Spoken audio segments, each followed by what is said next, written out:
وعليكم السلام ورحمة الله وبركاته. الحمد لله نحمده ونستعينه ونؤمن به ونتوكل عليه ونعوذ بالله من شرور أنفسنا ومن سيئات أعمالنا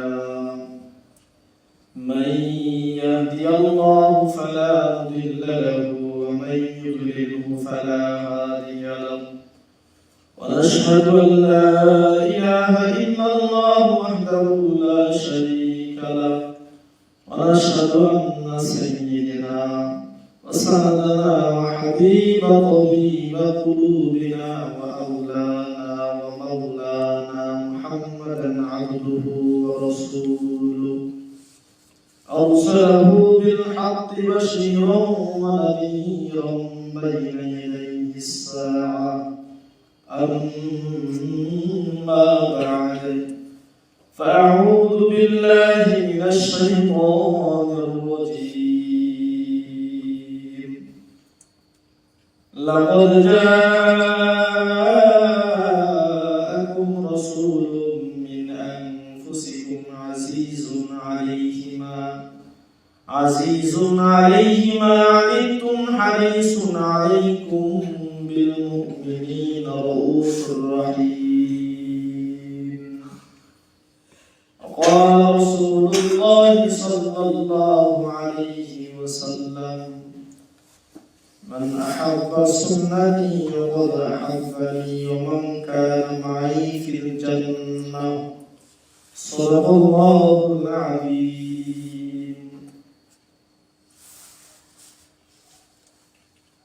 আজকের সাপ্তাহিক দ্বীনি মজলিসের কিছু ইজতিমাই আলোচনা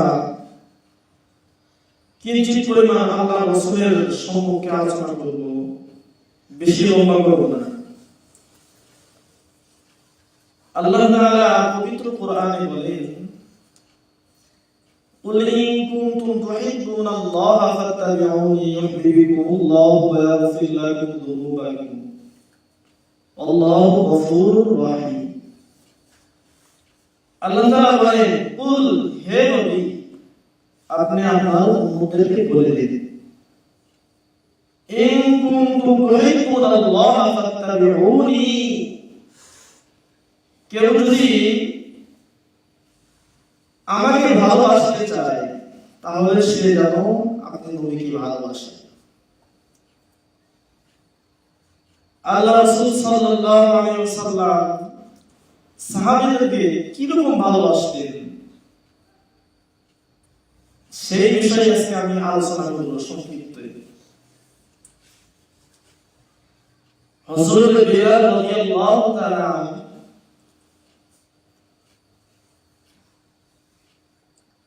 একদিন প্রচন্ড অসুস্থ, এমন অবস্থায় তার বলি ডাক্তার বলেছেন, গোলাম, তোমাকে যে কাজটা দিয়েছি সেই কাজটা কি সম্পূর্ণ হয়েছে? বিলাল রাদিয়াল্লাহু তাআলা মাথাটা নিচু করে গোলামের কাছে গোলাম কিভাবে মনিবের সামনে যায়, মালিকের সামনে হাঁটি হাঁটি পা পা যায়, আর ভয়ে থাকে মালিক না জানি আজকে কি বলে। মালিককে বিলাল রাদিয়াল্লাহু তাআলা বলতেছেন, ওগো মনিব, আজকে আমি 3 দিন যাবত অসুস্থ, তার জন্য আপনি যে কাজটা দিয়েছেন সেই কাজটা আমি সম্পূর্ণ করতে পারি না, কিন্তু যখন আমি সুস্থ হব আমি বিলাল বলতেছি সর্বপ্রথম আপনার ওই কাজটা আমি সম্পূর্ণ করে দিব। মুসলমান ভাই কথাগুলো চিন্তা করবা, মাথাটা নিচু করে দিলের কান খুলে দিয়ে কথাগুলো বুঝবা। বেলাল রাদিয়াল্লাহু তাআলা যখন এই কথা বলল, মনির সঙ্গে সঙ্গে এমন একটা রাত নামল, বেলাল রাদিয়াল্লাহু তাআলা জমিনের মধ্যে পড়ে যায়, কান্নায় বিভোর হয়ে যায়। মালিককে বলে আকুতি মিনিটের ভাষায়, মালিক গো, আমি তো অসুস্থ ছিলাম, তার জন্য আপনার ওই কাজটা আমি সম্পূর্ণ করতে পারি নাই, কিন্তু আমি তো আপনার কথা দিয়েছি, যখন আমি সুস্থ হব সর্বপ্রথম আপনার এই কাজটা করে দেব। মালিক যদি ভালো না হয় তাহলে কি কর্মচারী রক্ষা আছে? দেখবেন যে সমস্ত কারখানায় গার্মেন্টস গুলো মালিক যদি না ভালো হয় তাহলে দেখা যায় কর্মচারীদেরকে অত্যাচার করে, জুলুম করে। তেমনি ভাবে বেলাল রাদিয়াল্লাহু তাআলা আনহু এমন ভাবে অত্যাচার করতেছিল, একবার বেলাল রাদিয়াল্লাহু তাআলা আনহুকে এমন এক থাপ্পড় দিলে, থাপ্পড়ের কারণে বেলাল রাদিয়াল্লাহু তাআলা তার কান দিয়ে রক্ত বাইর হতেছিল। শুধু তাই নয়, বেলাল রাদিয়াল্লাহু তাআলা আনহুকে বলেন, মনির গো, আপনার কাছে মাত্র ক্ষমা চাই, আর কখনো এমন হবে না।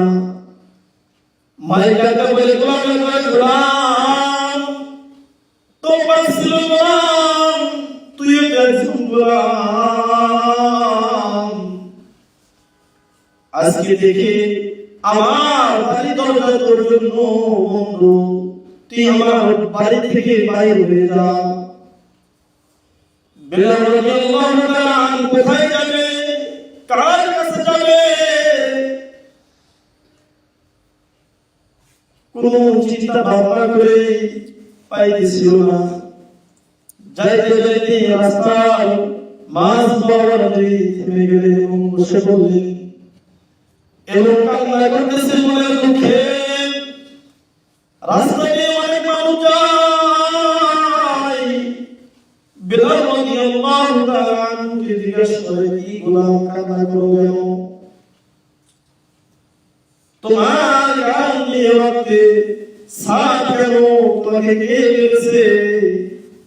বেলাল রাদিয়াল্লাহু তাআলা আনহুকে এরকম মানুষ জিজ্ঞাসা করতেছিল। বেলাল রাদিয়াল্লাহু তাআলা আনহু বলেন, আমি আজ 3 দিন যাবত কোনো কিছু খাই না, আহার করি না। আমার মনির আমাকে সাধু করার জন্য দিয়েছিল, অসুস্থতার কারণে আমি করতে পারি নাই, তার জন্য আমার মনির আমাকে ঘর থেকে বাহির করে দিয়েছে। আমার এরকম ভাবে আঘাত করেছে, শুধু আঘাত নয়, আমার মাথার চুল এমন ভাবে ধরেছে, ধরার কারণে আমার চুলগুলো তার হাতের মুষ্টির মধ্যে উঠে এসেছে। বেলাল রাদিয়াল্লাহু তাআলা আনহু চুল এত বড় শক্ত ধরেছেন। বেলাল রাদিয়াল্লাহু তাআলা আনহু বলেন, আমার মনে হয় আত্মা বাহির হয়ে যাবে এমন অবস্থা আমার হয়েছিল। মানুষগুলো সরে চলে যায়, কেউ বেলাল রাদিয়াল্লাহু তাআলা আনহুকে সান্ত্বনা দেয় না, কেউ তার খিদা নিবারণ করার জন্য কিছু দেয় না। এক পর্যায়ে সকাল থেকে সন্ধ্যা করে যায়, কেউ তাকে সান্ত্বনা দেওয়ার মতো কেউ নাই। দেখবেন যখন মানুষ কষ্ট থাকে, দুঃখে থাকে, মানুষ যদি তাকে বারবার জিজ্ঞাসা করা হয় একটা কথা, ওই মানুষটা বিরক্ত হয়ে যায়। পরবর্তীতে সুস্থ মানুষ অসুস্থ হয়ে যায়। এমনি ভাবে বেলাল রাদিয়াল্লাহু তাআলা আনহু 3 দিন যাবত খায় না, তার উপরে মানুষের এরকম জিজ্ঞাসাবাদ। বেলাল রাদিয়াল্লাহু তাআলা আনহু সকাল থেকে সন্ধ্যা পর্যন্ত এমন অবস্থায় যখন দেখতেছিল মাগরিবের আযানের আগ মুহূর্তে রাস্তা দিয়ে একজন যুবক আসে, এত সুন্দর বেলাল রাদিয়াল্লাহু তাআলা আনহু বলতেছিল, আমার মুখের ভিতরে এমন মানুষ আমি জীবনে কখনো দেখিনি, এত সুন্দর মানুষ হতে পারে। আমি মনে মনে চিন্তা করতেছিলাম, না জানি এটা আসমান থেকে কোনো জিন করে এসে নেমেছে। যখন হাঁটি হাঁটি পা আমার দিকে আসলো, আমি তাকে জিজ্ঞাসা করলাম, এবং ওই ব্যক্তি আমার জিজ্ঞাসা করার আগেই উত্তর করতেছিল, ও বিলাল, এখানে কি জন্য তুমি বসে আছো, কি জন্য কান্না করো? বিলাল রাদিয়াল্লাহু তাআলা আনহু বলেন, আজ আমি 3 দিন যাবত কোনো কিছু খাই না, আমার পরিবার ঘর থেকে বাহির করে দিয়েছে।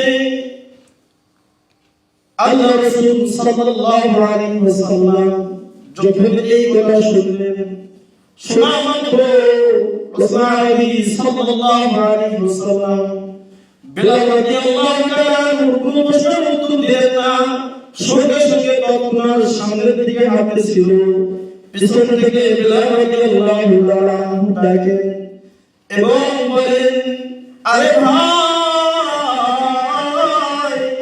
আপনি কি ওই সকল মানুষের মতো যারা সকাল থেকে নিয়ে সন্ধ্যা পর্যন্ত আমাকে বিরক্ত করে ফেলেছে, এত প্রশ্ন করেছে, উত্তর দিতে দিতে আমি ক্লান্ত হয়ে গেছি, কিন্তু কেউ আমাকে সংবাদ দিল না, আপনিও তাদের মতো হয়ে গেলেন? বিলাল রাদিয়াল্লাহু তাআলা আনহু কথা শুনে রাসূল সাল্লাল্লাহু আলাইহি ওয়াসাল্লাম তার কোনো প্রশ্নের উত্তর না দিয়ে সোজা বাড়ির দিকে চলে গেলেন। যখন বাড়ির দিকে ঢুকলেন, সাহাবী বলে, আমাদের আয়েশা ঘরের ভিতরে কোনো খাবার আছে কিনা? আমাদের আয়েশা রাদিয়াল্লাহু তাআলা আনহা ঘরের ভিতর থেকে উত্তর দেয়, আজ 3 দিন যাবত আমরা অনাহারে রয়েছি, আমাদের ঘরের ভিতরে কোনো খাবার নাই। এমন কথা শুনে রাসূল সাল্লাল্লাহু আলাইহি ওয়াসাল্লাম মাথা নিচু হয়ে গেছে। আবার আয়েশা রাদিয়াল্লাহু তাআলা আনহা বলেন, আল্লাহর রাসূল, তবে আমাদের প্রতিবেশী একজন আমাদেরকে এক দুধ দিয়েছেন এবং কিছু সংখ্যক খেজুর দিয়েছেন, আমি অর্ধেকটা পান করেছি এবং খেজুর অর্ধেকটা খেয়েছি, বাকিটুকু আপনার জন্য রেখে দিয়েছি।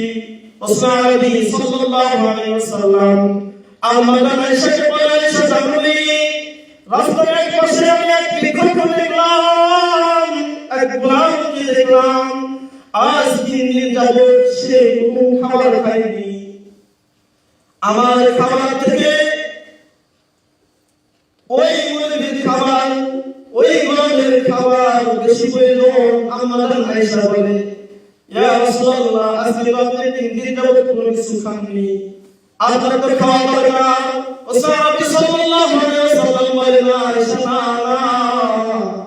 ওই গোলামকে আমার চেয়ে বেশি গোলামের দরকার বেশি।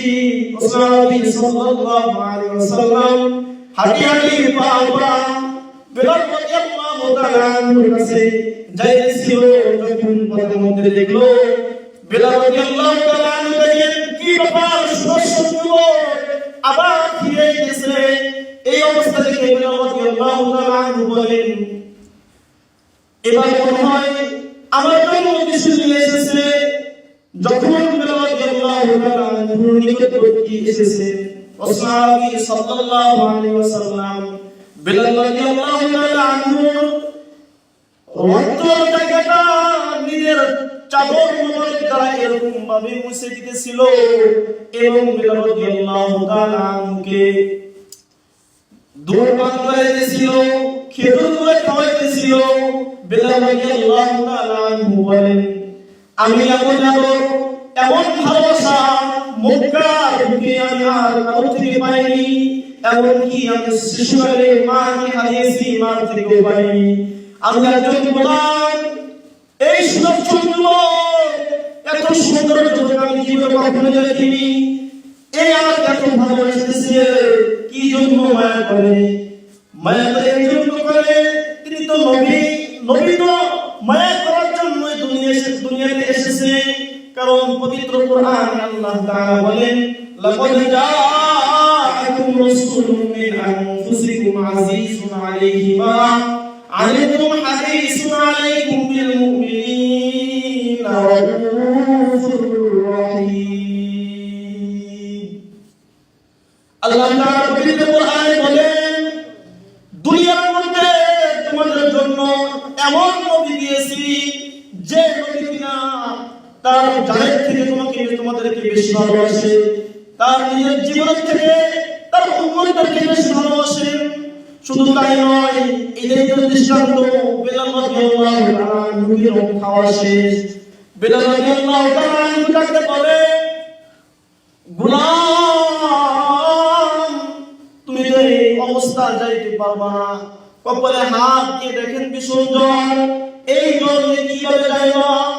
আল্লাহ রাসূল সাল্লাল্লাহু আলাইহি ওয়াসাল্লাম বলেন, গোলাম তোমাকে আমি তোমার বাড়ি পর্যন্ত পৌঁছে দিয়ে আসি। যুবককে ফোন করে বেলাল রাদিয়াল্লাহু তাআলা আনহু বলেন, আমার হাত যখন বলল আমার মনে হলো হাত যেন তোলার মতন একদম নরম, আমাকে হাত ধরে এরকম ভালোবাসে হাঁটি হাঁটি পা যখন আমার বাড়ির দিকে নিয়ে গেল। যখন আমি বাড়ির সামনে আসলাম তখন সাহাবী সাল্লাল্লাহু আলাইহি ওয়াসাল্লাম বলেন, গোলাম তোমার ওই যে কাজটা তোমাকে দিয়েছিল সেই কাজটা কথাটা বলো, কি করতে হবে তোমার কাজ আমি করে দেব। সাহাবী সাল্লাল্লাহু আলাইহি ওয়াসাল্লাম বেলাল রাদিয়াল্লাহু তাআলা আনহুকে বললেন, তুমি ইসলামে শুরু করো। বেলাল রাদিয়াল্লাহু তাআলা আনহু বলেন, সাহাবী সাল্লাল্লাহু আলাইহি ওয়াসাল্লাম বেলাল রাদিয়াল্লাহু তাআলা আনহুকে নিজের চাদর দিয়ে সুন্দরভাবে দেখে দিয়ে মাথা দিয়ে নাড়িয়ে দিয়ে বললেন, তুমি ঘুমাও। বেলাল রাদিয়াল্লাহু তাআলা আনহু তো ক্লান্ত ছিলেন, হঠাৎ করে ঘুরে গেলেন। রাসূল সাল্লাল্লাহু আলাইহি ওয়াসাল্লাম সারা রাত জেগে রাসূল সাল্লাল্লাহু আলাইহি ওয়াসাল্লাম বেলাল রাদিয়াল্লাহু তাআলা আনহু ওই বুড়া সাধু ইংরেজি দিয়েছিল। বেলাল রাদিয়াল্লাহু তাআলা সব কাজ রাসূল সাল্লাল্লাহু আলাইহি ওয়াসাল্লাম করতেছিল। যখন পুরো করা শেষ রাসূল সাল্লাল্লাহু আলাইহি ওয়াসাল্লাম ফজর আযান দিয়ে এমন অবস্থায় দেখলেন বেলাল রাদিয়াল্লাহু তাআলা 3 ঘন্টা পর জাগ্রত হয়েছেন এবং চাদরের এক সিজদাতে দেখতেছেন রাসূল সাল্লাল্লাহু আলাইহি ওয়াসাল্লাম কি করেন। যুবক বেলাল রাদিয়াল্লাহু তাআলা বলেন, আল্লাহ রাসূল সাল্লাল্লাহু আলাইহি ওয়াসাল্লাম হাতটা এরকম ফুসা করে গিয়েছেন, তাও কাজ পারেননি। এরকম করে ওইটা করে এরকম করে ঘুরাই দিয়েছিল, যখন পুরোটা ব্যথা হয়ে গেছে মাথা দিয়ে ঘুরাই দিয়েছিল। রাসূল সাল্লাল্লাহু আলাইহি ওয়াসাল্লাম কাজ বন্ধ করেন নাই। আজকে যদি আমরা হইতাম, আমরা মনে মনে ভাবতাম, কি গো তোমার কাজ আমি করে দিই, তুমি কেন ঘুমায় না, তুমি আমার সাথে বসে থাকো, এরকম আমরা বলতাম। কিন্তু না, রাসূল সাল্লাল্লাহু আলাইহি ওয়াসাল্লাম সারা রাতের অবস্থায় বেলাল রাদিয়াল্লাহু তাআলা আনহুর কাছে দিলেন। বেলাল রাদিয়াল্লাহু তাআলা আনহু শুনে বলেন, আশ্চর্য হলেন, কি ব্যাপার, যুবক সম্রাট মা তুমি আমার কাছে দিয়েছে। বেলাল রাদিয়াল্লাহু তাআলা আনহু মারতে উঠলেন এবং জিজ্ঞাসা করলেন, যুবকটিকে তোমার নাম কি? আল্লাহ রাসূল সাল্লাল্লাহু আলাইহি ওয়াসাল্লাম বলেন, যদি আমার পরিচয় শুনতে চাও তাহলে শোনো, আমার পরিচয় জানতে চাও তাহলে জানো। আল্লাহ রাসূল সাল্লাল্লাহু আলাইহি ওয়াসাল্লাম বেলাল রাদিয়াল্লাহু তাআলা আনহুকে বলেছেন, আমার নাম মুহাম্মদ, আমার নাম আব্দুল্লাহ ইবনে মুহাম্মদ। বেলাল রাদিয়াল্লাহু তাআলা আনহু শুনতে শুনতে রাসূল সাল্লাল্লাহু আলাইহি ওয়াসাল্লামকে জড়িয়ে ধরেছেন, সিজদা করেন, সুবহানাল্লাহ। শুনাই নাই বেলাল রাদিয়াল্লাহু তাআলা আনহু তিনি আল্লাহ রাসূল সাল্লাল্লাহু আলাইহি ওয়াসাল্লাম কে বলেছেন, ও আল্লাহর রাসূল, আমি মনে মনে চিন্তা করতেছিলাম আপনার নিকটে যাব, আপনার কাছে যাব, কিন্তু আপনি আমার নিকটে চলে এসেছেন, আর এক মুহূর্ত দেরি নয়, আমাকে কালিমা পড়িয়ে আপনি মুসলমান বানিয়ে দিন, সিজদা করেন, সুবহানাল্লাহ। এই তো নবীর ভালোবাসা ছিল সাহাবীদের প্রতি, উম্মতের প্রতি। এমন আমাদের এই নবীর সুন্নাত যদি আমরা আঁকড়ে ধরতে পারি, এই নবীর ভালোবাসা শুধু এই করতে পারি। কসম আল্লাহর, কসম আল্লাহর, ওই নবী আমাদের কিয়ামতের ময়দানে আমাদের জন্য সুপারিশ করে আমাদের জান্নাতে পৌঁছাবে। কথা বলেন ঠিক কিনা? এই নবীর ভালোবাসা তৈরি করার জন্য আমরা প্রস্তুত তো? জি ইনশাআল্লাহ করতে পারবো। জি ওয়াখির দাওয়ানা আলহামদুলিল্লাহি রাব্বিল আলামিন। আল্লাহ তাআলা নবীর প্রতি ভালোবাসা তৈরি করার জন্য তৌফিক দান করুন।